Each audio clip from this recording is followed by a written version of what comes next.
One of the many benefits of attending baseball games at Diethrick Park is you never know who you're likely to meet. That you shouldn't live in the past. It's dangerous. But to visit it is just a wonderful experience.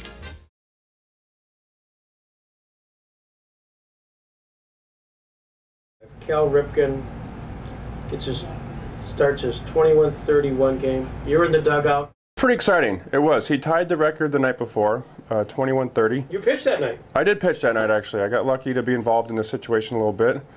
And everybody's just waiting for 4.5 to be complete with us having a lead on the next day. And as soon as that was official, the game became official, we shook his hand, and then the ceremony basically started, I think, and he did a little curtain call lap around the stadium. And it lasted like almost a half hour, I think. It was pretty long, at least 20 minutes to a half hour. And it was very exciting. It was a really cool thing to be part of. The night before, you pitched, I think, a shutout, and I think you commented that virtually nobody even noticed. Yeah, I was pretty much second page. It was pretty much irrelevant. Luckily, I was just really trying hard that day to make sure that we won on the game that he tied the record. So I was pulling for a big day for him. So it's much nicer if he can celebrate it after a win as opposed to celebrating personal accomplishments in a loss. So. Did you kind of stay clear? Was there any special?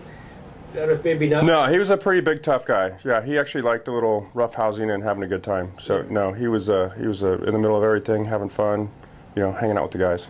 Just a no-hitter. Just a lucky day. So you're in the 9th inning. Walk me through the 9th inning. Well, it was about from the 5th inning on, the crowd started, cheering as I went on and off the field.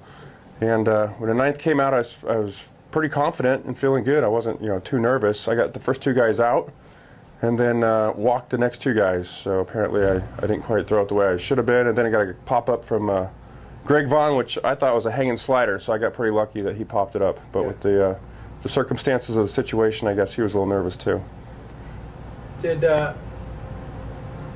What was your gut? Is your gut churning anything like this? I mean, you're down to that last out. And actually, no, you're not. You're not. Most guys, I think, are probably pretty calm and excited, but not. Once you got to that point, you're not doing anything unusual, or you're not just afraid to throw it over the plate. Now you're really trying to lock in and get it. Who I faced was Barry Bonds, who I talked to Curt Schilling prior to pitching because we were his interleague play. We went to Arizona and then San Francisco, and he just said walk him, walk him and face the guy behind him. Yeah. And twice I walked him and the next guy hit a double play ball. So yeah, it worked out well. The one time I did pitch to Barry, he hit a ball as hard as he could hit it, and it was a line drive right over. Luckily, I had a little sink on it, so he didn't get it up in the air, but it was right over the second baseman's head at 120 miles an hour.